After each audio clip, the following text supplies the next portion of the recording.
is really good. We are back with yet another Pokemon Sun and Moon Wi-Fi battle. Today we got the Mega Charizard-Y on the squad. We got the Tyranitar. We got the Dugtrio. We have a Tangrowth as well, people. We are using all the Pokebank Pokemon we can use. I really love that Pokebank is finally out. We have so much more variety in these Wi-Fi battles now. As usual, the team that I'm using will be in the description below. But let's go ahead and hop right into this battle. I'm going to go ahead and lead off with my Chandelure because I saw that he had an Infernape on his team, and usually Infernape is used to set up Stealth Rocks as well as, you know, fake out and do damage to the Pokemon that leads off. So I'm like, why don't I lead with Chandelure, completely counter this Infernape, set up a substitute and do damage. But he sent out his Tyranitar, man. So now I'm like, okay, let me go ahead and set up a substitute. If he has the Pursuit, then I'm just screwed. And he has the Pursuit, so I can't switch out.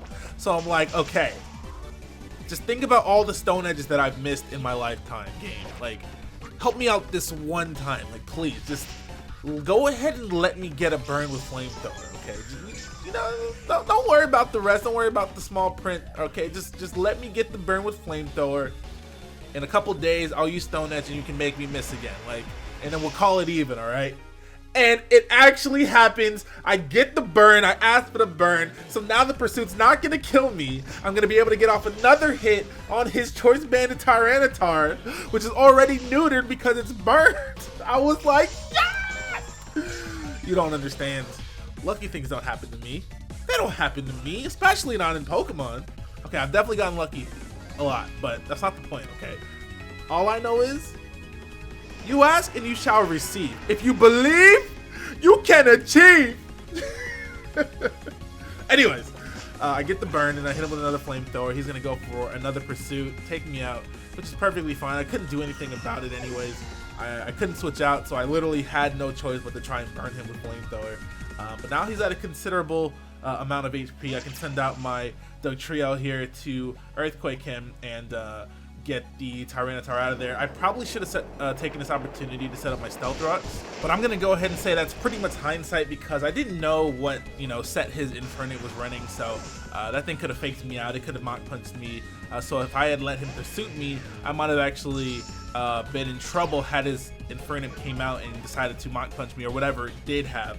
But either way, I take out his Tyranitar. Don't get my Rock quite yet. I can't let this Gyarados just start Dragon Dancing up on me for free. I'm gonna go ahead and send out my Tangrowth to wall it. But oh boy, this is Pokebank. Gyarados has access to Bounce with Pokebank out. I don't know if I forgot that. Maybe I just didn't assume that he would have the Bounce. But all I know is, not only does he have the Bounce, he has the Flying Z move, which means I'm definitely about to get smacked up right now. Oh boy. Literally never seen this set in my entire life. I had no idea what was gonna happen to me. My Tangrowth, it's gone! That boy had no chance of survival, man. +1 flying type stab Z move, dude. I had no clue that was a thing. It's really cool though. I actually think that's really, really cool. But here, and I'm actually just realizing this now, he goes for the waterfall on my Tapu Fini. Now I'm gonna tell you why he did that. I'm pretty sure this is why he did that. He expected me to double switch to my Dugtrio, trying to catch his Magnezone switching, because if a Tapu Fini comes out and he has a Magnezone, I might predict that and send out my Dugtrio. So he stayed and went for the waterfall trying to catch my Dugtrio double switch, but that's not what happened because that's way too risky. There's no way I'm gonna do that, and Tapu Fini does just fine against Gyarados. So he over-predicted a little bit there. I actually had no idea he was even thinking about that, so that, I guess that kind of worked out in my favor. But because of that, now he's going to be able to switch into his Magnezone for free, which doesn't really matter. That's another reason I didn't want to get my Dugtrio Pursuited. I can switch into Magnezone freely because I have a Focus Sash. If he does decide to go for the Flash Cannon, I'll live the hit and then be able to kill him with an Earthquake, and I don't even really need to worry about Infernape because I have the Tapu Fini. I know Infernape does get Gunk Shot, but I don't think he'll kill me from where I'm at right now. So either way, I'm gonna go out to my Dugtrio. He brings out his Gyarados though, probably expecting me to switch to Dugtrio, so I'm gonna switch right back to Tapu Fini. Fully expected him to go for either a Bounce or a Dragon Dance there, but he didn't. He went straight for the Waterfall trying to hit my Dugtrio. Dugtrio really does hurt his team a lot though, so I don't blame him at all for trying to take it out any chance he gets. So he's not making bad plays in my mind, because he really needs to get rid of my Dugtrio. Otherwise, his Infernape and his Magnezone are just completely useless. So here he's going to go out to Reuniclus. This is a Pokemon I have not seen in a long time. In Gen 5, this Pokemon was a monster for a very, very long time. It was in OU. It was pretty much on every single team. It was super strong. It ran Trick Room, Life Orb. It ran all kinds of crazy sets, Calm Mind, just all kinds of stuff. So knowing that Reuniclus does things like Calm Mind and Trick Room, I'm going to go for the Taunt on this thing, and he's not going to be able to go for the Calm Mind. He thought he was going to be able to set up all over your boy, but I can't let that happen. This thing is not going to cause, man, this Pokemon just gives me a whole bunch of bad memories. If you got caught slipping on a Reuniclus, your whole team was just gone. That's about 4 or 5 years ago, though. That hasn't been true for a while. But anyways, I'm going to go for the Nature's Madness on the Reuniclus just to see if I can get some damage up on that thing. And he's going to go for the Side Shock, which is fine because I am a physically defensive Tapu Fini. And I also have the Tyranitar in the back. So what I'm trying to do here, if this thing really does want to stay in and go for the Side Shocks, eventually I'm just going to switch out to my Tyranitar and crunch it. And even if it does decide to switch out, even though I think he wouldn't switch out because I do have the Pursuit and I could hit him with the Pursuit if he does want to switch out, I think I would just go for the Crunch and just hit anything that came in anyways. Nothing on his team can really take a Crunch that well, especially not a Choice Banded one, especially from a Tyranitar where you don't actually know what it's going to do. So he does hit me with another Side Shock and crit me. His Taunt wears off, so on this turn I'm thinking, maybe he'll go for the Recover or the Calm Mind. Even though I do have Taunt and I could have just taunted him again. So I'm like, you know what? Maybe he won't go for the Calm Mind. Maybe he'll just go for another Side Shock. And he does. And he hits my Tyranitar. And obviously it's not going to do anything to Tyranitar because I'm a Dark type. So now I have the opportunity to go for whatever I want, whether it be Pursuit or Crunch.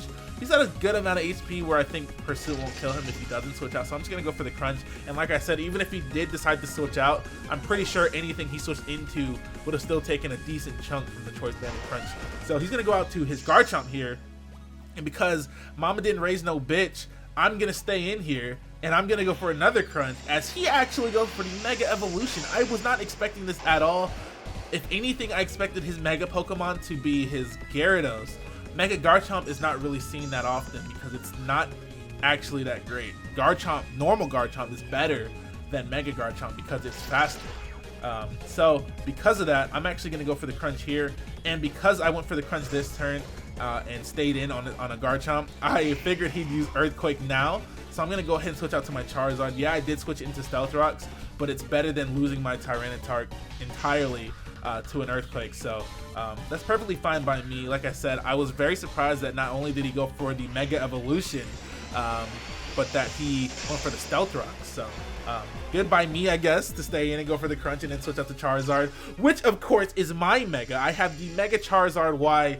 It's making its return to 7th gen. It looks amazing in this game, especially on Citra. I'm going to go for the Solar Beam, take this thing out, just because I know that it'll probably kill. And also, I don't have to worry about him outspeeding me because Mega Garchomp is slower than normal Garchomp. And that's why I think Mega Garchomp is a bit worse than normal Garchomp, especially since normal Garchomp can also hold items and Mega Garchomp can't. But he's going to go ahead and send out his Gyarados. I'm thinking maybe I should have roosted here.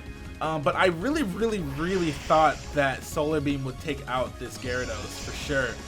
But you guys are gonna see he barely lives. This is where, you know, not being able to set up my Stealth Rocks comes in. And also, he also gets a crit here. I didn't expect to die to a Waterfall in the Sun, but I do because he gets a crit, which is perfectly fine because I do have my Tapu Fini here. What I'm gonna do now is try to get the rocks off the field just so that I can you know, send out my Dugtrio without it losing its Sash. So I think this was the right play to make. I don't expect him to, you know, Dragon Dance or anything like that. Even if he does decide to Dragon Dance, I don't know. I didn't think he could kill me with anything unless he went for the bounce. And he goes for the bounce now. Defog is going to miss because Defog actually hits the other Pokemon. So if it doesn't hit, you know, it doesn't have a target to hit, it'll fail. Here you guys are going to see I barely lived the bounce with 2 HP and I'm able to get the Defog off. I couldn't be paralyzed there because of the, you know, the misty terrain and stuff. So that's good. I actually lived the bounce because of Leftovers. That's why Leftovers is, you know, a very good item. A lot of people think Leftovers isn't a good item, but I don't know why, because it's just so good. You get your HP back every turn. That's priceless, honestly. But he is going to take me out with a waterfall here, but I did get the rocks off the field, which means I'm perfectly safe to send out my Dugtrio and actually have a few tries to take out this Gyarados here. I could have gone for the reversal, but I wasn't sure if it would kill, so I just went straight for the Stone Edge. Luckily, I hit the Stone Edge as well as getting that burn in the beginning of the battle. I don't know, it looks like my luck has turned around, fellas. I am a new man. I have all kinds of confidence. No, I'm playing. Alright, so here, I wasn't quite sure what item his Infernape had. If he had a Focus Sash, and you know, something like Mach Punch or something, that would not have been good for me. I possibly could have lost the battle. His last two Pokemon are Magnezone and Infernape. So just to make sure, literally just to make sure that I could get the one-hit KO on his Infernape, I send out my Tyranitar to set up the sand and break his potential Focus Sash. You guys are going to see right now that he doesn't have a Focus Sash, he has a Life Orb. But just in case he did have a Focus Sash, I sent out my Tyranitar to break it, and now I'm going to send out my Dugtrio just in case he has the Mach Punch. I have the Sash now. He cannot kill me in one hit, period, because I do have the Focus Sash on my Dugtrio. I actually have one Pokemon left, and this is it right here. So I have to make the most of it, which is why I sent out my Tyranitar to die, just to break his Focus Sash if he had one. So I am going to be able to outspeed the Infernape, get the Earthquake off, and then I'm going to be able to outspeed his Magnezone, whether it's Choice Scarfed or not, and take him out with an Earthquake. So that is a great game, Otis. Dugtrio is still very, very useful, it seems. And they actually buffed Dugtrio in this generation. They gave him an attack buff. Now I think his max attack is, I don't know, what is it, like 317 or something? It's pretty high now. So Dugtrio is even more useful now than it was, you know, in every other game, if you ask me. A very underrated Pokemon, it always has been. But I was able to take out three of his Pokemon. Dugtrio got 3 kills this game. Damn, Dugtrio, I see you, my boy. Woo! Anyways, thank you guys for watching. The team is in the description as usual. We'll be back tomorrow or maybe the day after with another Wi-Fi battle. Gonna be trying to mix it up a little bit. Gonna be doing some RU, NU. Definitely want to use Darmanitan. Definitely want to use all of my favorites, no matter what tier they're in. Hit that like button, comment, subscribe. I'm out of here. Bye.